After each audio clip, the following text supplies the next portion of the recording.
Assalamualaikum warahmatullahi wabarakatuh. Perkenalkan, nama saya Ahmad Bisri Maulana dari kelas 3D NIM 191. Di sini saya akan menjelaskan tentang menyusun prosedur operasi standar penerapan manajemen talenta. Sebelumnya, yang terhormat Bapak Farid Ardiansyah SEMM selaku dosen pengampu mata kuliah Manajemen Sumber Daya Insani. Dalam pembahasan kali ini ada 3 hal pokok yang ingin saya sampaikan. Yang pertama yaitu pengertian manajemen talenta. Yang kedua adalah mengidentifikasi kebutuhan perusahaan dalam merancang SOP manajemen talenta. Dan yang terakhir adalah merancang SOP untuk menerapkan manajemen talenta di organisasi atau perusahaan. Baik, langsung saja kita masuk yang pertama, yaitu pengertian manajemen talenta. Manajemen talenta adalah suatu proses untuk mengatur sumber daya manusia yang meliputi 3 hal, yaitu menarik, mengembangkan, serta mempertahankan. Yang dimaksud menarik di sini adalah menarik karyawan untuk memenuhi kebutuhan di sebuah perusahaan. Lalu yang dimaksud mengembangkan adalah mengembangkan talenta yang dimiliki oleh karyawan agar kinerja karyawan berkembang dan perusahaan bisa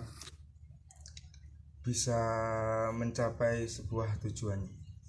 Dan yang ketiga adalah mempertahankan, yaitu mempertahankan karyawan-karyawan bertalenta ataupun yang tidak bertalenta agar tetap mau bekerja di sebuah perusahaan tersebut. Baik, itu adalah pengertian manajemen talenta. Lalu yang kedua adalah mengidentifikasi kebutuhan perusahaan dalam merancang SOP manajemen talenta. Di dalam mengidentifikasi kebutuhan dalam merancang SOP manajemen talenta ada beberapa hal yang harus diperhatikan. Yang pertama yaitu format untuk standar SOP itu bisa kita ambil dari SOP yang telah digunakan oleh perusahaan. Jadi kita mengambil format standar SOP itu dari SOP yang sudah dilakukan atau sudah berlaku di sebuah perusahaan. Yang kedua yaitu patokan yang digunakan oleh perusahaan untuk menerapkan manajemen talenta bisa diambil melalui praktik dan standar terbaik yang sudah dianalisis.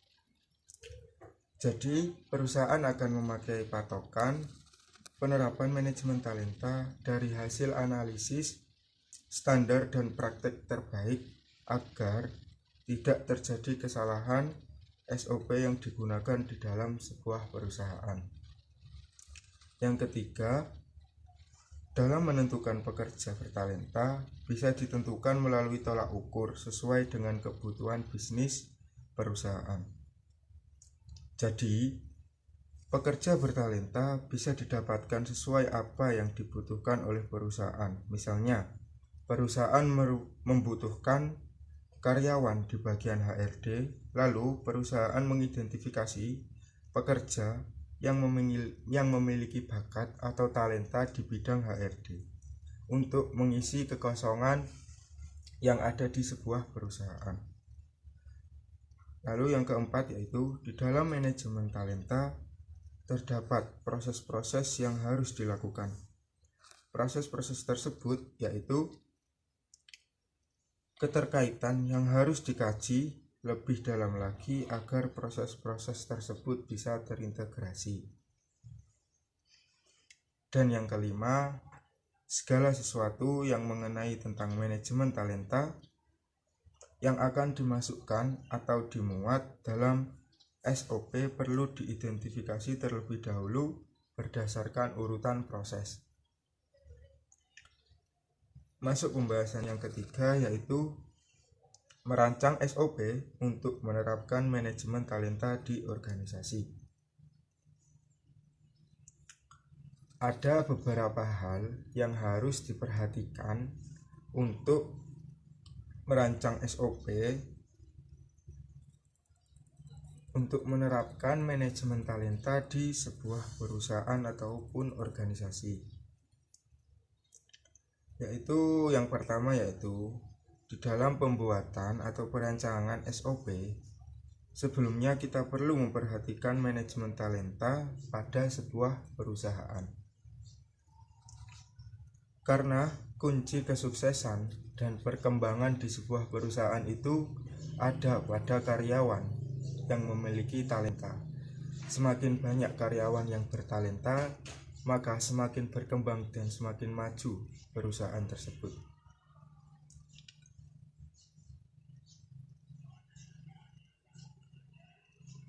Oleh sebab itu,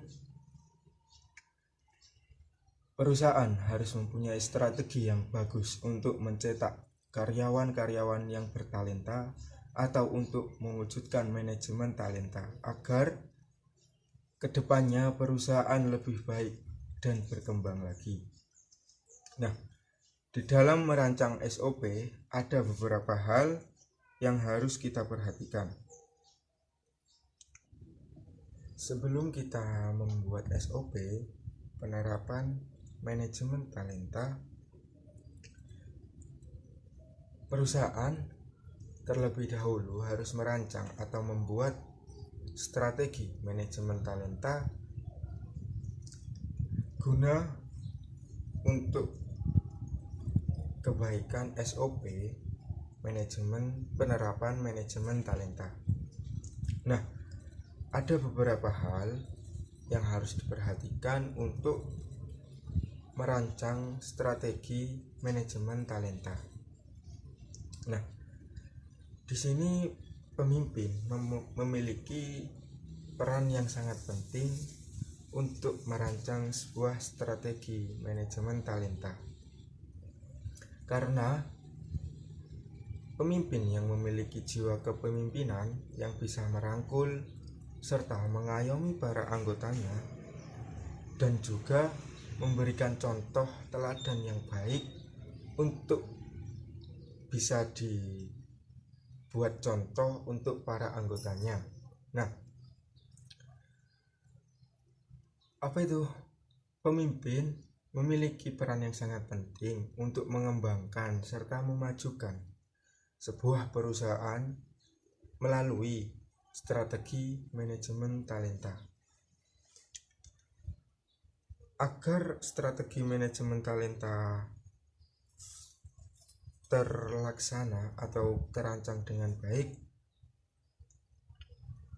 kunci utamanya adalah di dalam SHCM, yaitu strategi Human Capital Management.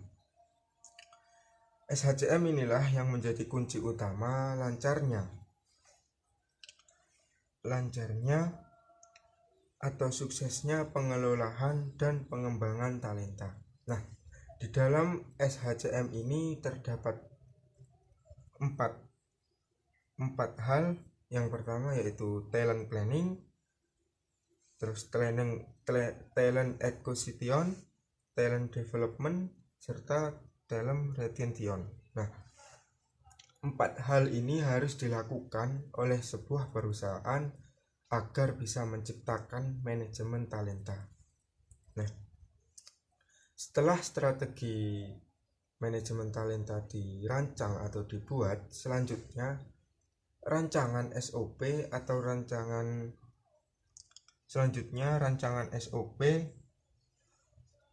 dipresentasikan kepada pemangku jabatan yang berwenang atau kepada kepemimpinan untuk nantinya bisa atau tidak SOP ini disepakati atau diterima oleh pemimpin. Jadi hasil dari SOP, rancangan SOP yang sudah dibuat itu